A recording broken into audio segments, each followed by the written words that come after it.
Había una cosa por aquí que decía: hijo, para descansar es necesario dormir, no pensar, no sentir, no soñar. Madre, para descansar, morir. Pensar, sentir, soñar es arriesgarse a sufrir. ¿Cómo lo ve? ¿Cómo lo analiza? Pues creo que bastante de acuerdo. Para descansar hay que desconectar. Y el pensamiento a veces es la base del sufrimiento.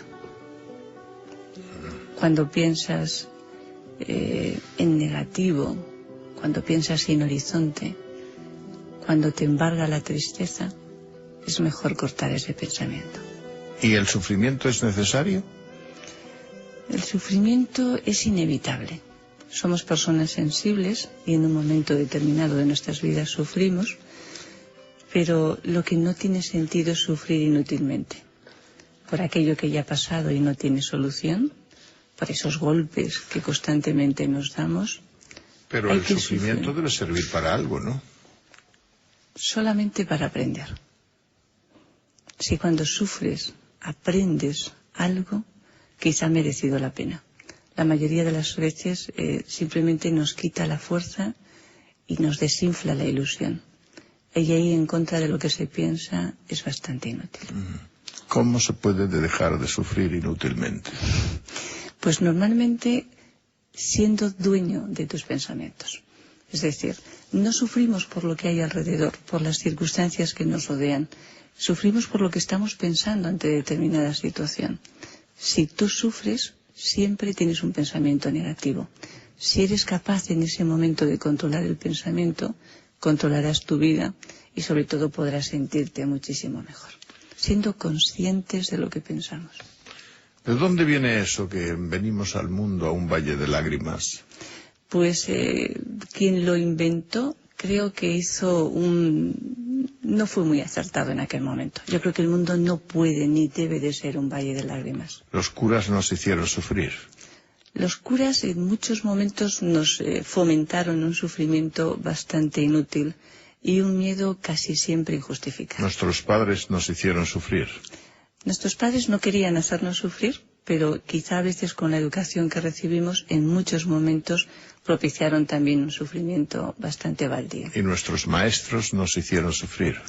Y nuestros maestros no lo tenían muy claro y se creyeron aquello de que la letra con sangre entra, y la verdad es que nos produjeron poca satisfacción. Pero los buenos maestros a mí me han hecho desde luego muy feliz. Pero nuestra educación era una educación para sufrir. Sí. Sí, esa ha sido quizá una de las grandes tragedias.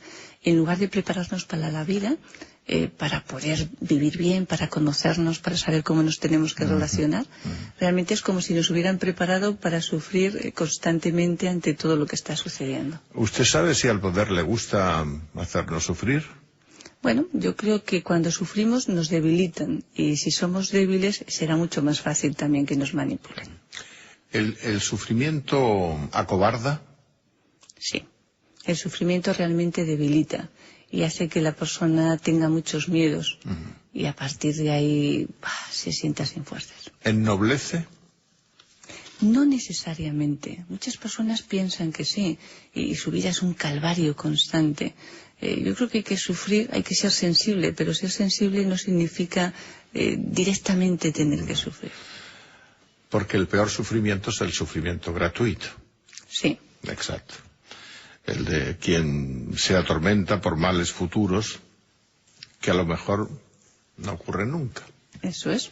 Entonces, el caso del estudiante típico que está siempre pensando, voy a suspender, va a ser imposible, y luego no es así. O la persona que dice, no me van a coger en este trabajo, me van a echar a la calle, y tampoco sucede. Muchas personas que no viven el presente, atemorizados por el futuro. ¿Y usted enseña a evitar sufrir? Sí. ¿Y lo consigue? En la mayor parte de las veces, sí.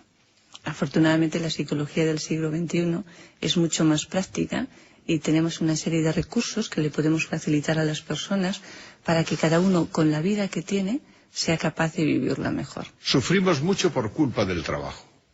Sí, y es bastante absurdo, ¿no? Porque si nos pasamos las 2/3 partes de nuestra vida trabajando, y nadie nos puede pagar nunca por sufrir tanto. Pero la mayoría de la gente, incluso en España, donde parece que nos tomamos las cosas razonablemente bien, sufre mucho en el trabajo.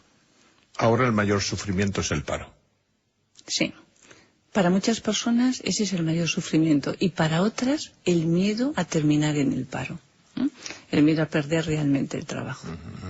Eso está, digamos que, afectando y destrozando a muchas familias. Sí, porque unos lo tienen en primera persona, otros les pasa a los hijos, a algún familiar cercano, y son muchas las personas que te vienen ahora mismo a las consultas de psicología que aún están trabajando, pero que tienen un miedo atroz, a veces incluso desproporcionado, a que pueda llegarles esta lacra tan tremenda. Porque las principales fuentes para llegar a la depresión, puede ser una de ellas la de no encontrar trabajo, ¿verdad? Sí, sí.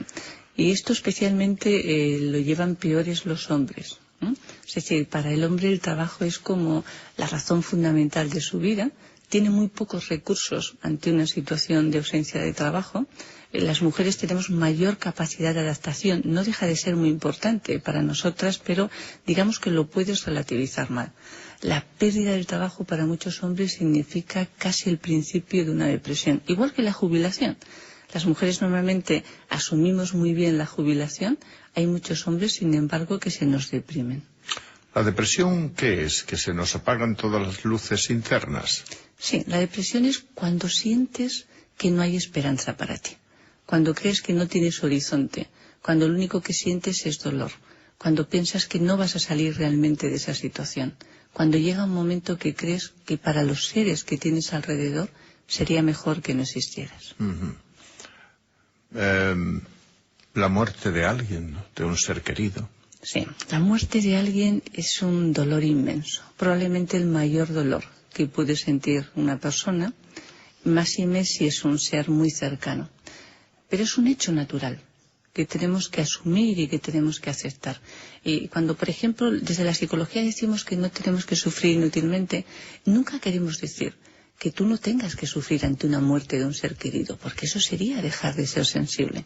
Lo que decimos es que aproveches tu energía para intentar salir poquito a poco de esa situación que en ese momento te ha hundido. Es decir, sufrir no significa que tires la toalla o que no veas esperanzas en momentos tan difíciles. Normalmente se sufre más por el trabajo que por el amor.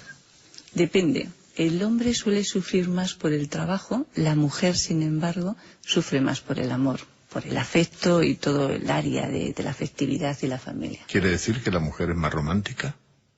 Generalmente sí. Lo cual no quiere decir que no haya hombres muy románticos, pero generalmente sí. Y se sufre mucho cuando uno quiere y no puede. Sí. Esa es la principal fuente de sufrimiento. En muchas personas sí, cuando tienen esa impotencia ante lo que les gustaría conseguir de alguna forma, ¿no? A veces tenemos unos objetivos excesivamente altos o a veces no somos capaces de nuestras propias limitaciones. Yo creo que aceptar lo que cada uno puede hacer sin resignarse a conseguir llegar siempre al máximo estaría muy bien como filosofía. Y se sufre mucho cuando se ama y el otro es de otra manera. Sí, esto es muy curioso porque el amor, que es ese sentimiento tan maravilloso que tendría que ser el que nos haría más felices, para muchas personas es la mayor fuente de dolor o de insatisfacción. Y sufres porque el otro no es como a ti te gustaría, cuando normalmente una pareja siempre buscas una persona que sea diferente. Y luego lo curioso es que le quieres cambiar. Estás enamorado de una persona y luego le quieres hacer muy parecido a ti. Ese es uno de los grandes errores. Claro. Los demás te hacen sufrir porque no te dan lo que tú le pides. Los demás te hacen sufrir si dejamos que nos hagan sufrir, ¿eh? Porque pueden no darnos lo que nosotros les pedimos, pero dentro de ti está la capacidad de, a pesar de todo, no sentirte mal por eso. No podemos dejar nuestro bienestar en manos de los demás, porque estaríamos entonces muy indefensos. Porque se supone que cuando uno está enamorado debe ser plenamente feliz, ¿verdad? Y sin embargo es todo lo contrario. Hombre, puedes estar plenamente enamorado y ser feliz, pero muchas veces ocurre que hay personas que están enamorados o enamoradas de un imposible y entonces sufren hasta lo más profundo de su ser. Porque para usted el amor, la pasión es una cosa, el amor otra, sí, y la amistad otra, ¿verdad? Sí. Eso es un proceso, ¿no? Sí. Es fácil realmente apasionarse en esa primera etapa de impacto en el que la gente dice es cuando tienes el estómago, esas mariposas, ¿no? Eso es fácil, relativamente sencillo, porque además casi todo juega a favor. La novedad, es una persona con la que aún, no has tenido posibilidad de tener demasiados disgustos, el pensamiento, lo que tú quieres formar, lo que te quieres incluso engañar, es relativamente sencillo. El amor es algo mucho más profundo, mucho más sólido, y la amistad seguramente es lo más permanente que existe. Es el cariño quizá más desinteresado. Por lo que dice, lo más aburrido es el amor, ¿no? No, para muchas personas es tremendo, ¿no?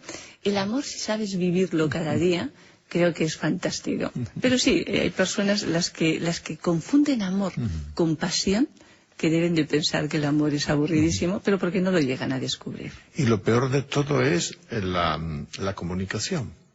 Es lo más difícil. Esa es otra de las fuentes de sufrimiento. Sí. ¿Cuál sería el mejor camino para conseguir la pareja plena y feliz? Fíjate, quizá algo que nunca nos han enseñado, no nos han enseñado a amar, y eso sería muy importante. Y dices, ¿cómo puedes conseguir que la pareja sea feliz? Cuando uno respeta profundamente al otro, tan profundamente que no le obliga a estar permanentemente a su lado, contándole todo lo que hace, que le da realmente libertad, que le da esos espacios que cada uno necesitamos y a veces tampoco comprendemos, que no le estás pidiendo siempre explicaciones por todo lo que está haciendo, ni le estás pasando factura. Eso no es sencillo, pero cuando una persona respeta profundamente a la otra y es capaz incluso de estar sin esa persona si la otra lo necesita, se consigue un buen equilibrio. Somos muy posesivos en el amor y eso es una de las cosas que más estrangulan. El sexo, por ejemplo, empieza maravilloso y termina sufriendo. Depende, puede terminar maravilloso también. La palabra depende es muy familiar en usted. Hay una canción que se llama Depende de qué depende. Sí, porque las cosas no suelen ser blancas o negras. Claro. En ese punto. Claro. Pero si las personas tienen una buena sexualidad, no tiene por qué terminar mal o doloroso. No, claro. El que sufre, el que es impotente, ¿no? Bueno, el que es impotente o no acepta su impotencia. Claro. Se puede conformar, claro. Se puede conformar incluso. Que no tiene más remedio, que tras una intervención se ha quedado así, pues más le vale que empiece a conformarse, ¿no? Y en la sexualidad, además, hay una sexualidad muy bonita en las caricias, que no tiene que terminar necesariamente en el coito. Lo peor, el desamor. Sí. ¿Cuánto cuesta olvidar, no? Cuánto cuesta olvidar, pero hay un desamor terrible y es el que nos tenemos hacia nosotros mismos. Hay muchas personas que sin ser conscientes de ellos no se aman, no saben quererse. Y eso sí que es un auténtico drama porque no te lo pueden solucionar los demás. ¿Pero quererse mucho no es muy egoísta? No. Si te sabes querer bien, puede ser al contrario. Yo siempre digo que es casi un antídoto contra la enfermedad. Estás vacunado si los demás no te quieren demasiado o si las circunstancias son difíciles. Si te quieres mucho y te quieres bien, está perfecto. ¿Quererse mucho no es muy narcisista? No. Si sabes querer a los demás, si eso no impide que tú sigas queriendo a los demás, quererte mucho es como volverte a poner las pilas cada día, llenarte de nuevo de energía. No hay que confundir. Yo creo que esa es una de las cosas que nos han dicho para que la gente no tuviera demasiada seguridad en sí misma, y eso sí que es malo. Si te quieres, tienes seguridad y a la vez eres sensible, tienes un cóctel perfecto. ¿Usted tiene receta para la felicidad?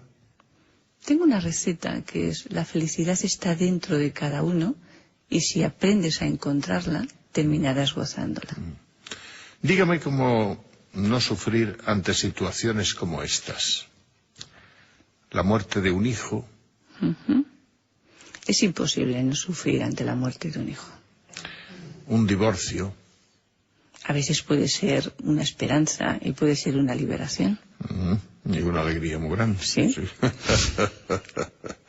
El despido del trabajo. Bueno, en ese momento lo pasas mal. Si lo enfocas diciendo, oye, quizá dentro de unos meses me alegre, es la oportunidad para tener un mejor cambio. Hay muchas personas que al cabo de unos meses se alegran de haber sido suspendidos porque están en un empleo mejor o haciendo algo que más les satisface. Cuando te despiden, lo mejor que puedes hacer es, oye, voy a conservar toda mi energía para intentar conseguir el mejor trabajo posible. Un diagnóstico de cáncer. Un diagnóstico de cáncer es algo durísimo, pero yo he visto y contemplado muchas veces a personas que en ese diagnóstico se encuentran a ellas mismas y es cuando aprenden realmente a vivir y superan la enfermedad. Una víctima del terrorismo. Eso es tremendo. Eso es tremendo. Pero también conozco a personas que han sido víctimas del terrorismo, que llegó un momento que dijeron, me han quitado a un ser querido, imagínate, marido, un hijo, pero no me van a quitar esas ganas de seguir viviendo. Y eso sí que está dentro de ellos. El que la otra persona ya resucite, desgraciadamente no. El seguir viviendo, sí. Eso es algo que muchas veces pretenden los terroristas.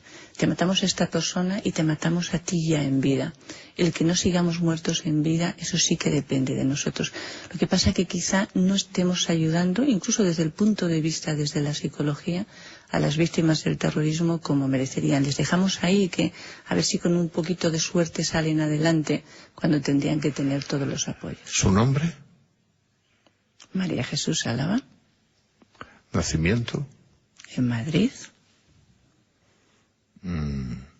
¿Y profesión? Psicóloga. Buenas noches y gracias. Muy buenas noches y ha sido todo un privilegio. Gracias.